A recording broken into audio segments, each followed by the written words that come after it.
শেখ হাসিনার পদত্যাগ ও দেশত্যাগের পরই দেশ জুড়ে আওয়ামী লীগ নেতাকর্মীদের বাড়ি, অফিস, কার্যালয়ে হামলা, ভাঙচুর ও অগ্নিসংযোগের ঘটনা ঘটেছে।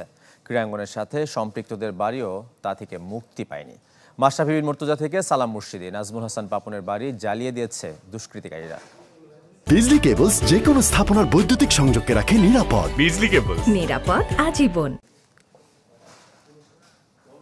ছিলেন সংসদ সদস্য, জাতীয় সংসদের হুইপ।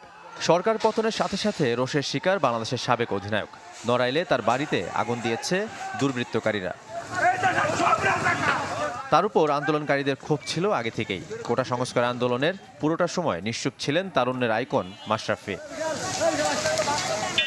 ডুপ্লেক্স বাড়িটি পুরো ধ্বংসযজ্ঞে পরিণত হয়। তার আগে ভাঙচুর, লুটপাট চালানো হয়।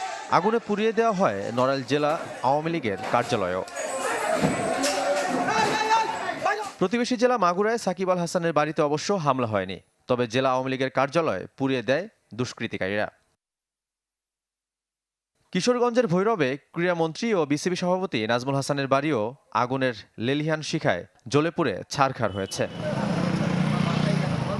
খুলনায় হামলা হয়েছে সাবেক ফুটবলার ও বাফুফের সিনিয়র সহসভাপতি সালাম মুর্শিদির অফিসে। নগরীর কাস্টমঘাট এলাকায় পুড়িয়ে দেওয়া হয়েছে তার অফিস, আসবাব ও ভবনের বাসিন্দাদের কয়েকটি গাড়ি ও মোটরসাইকেল। Desk report, channel 24।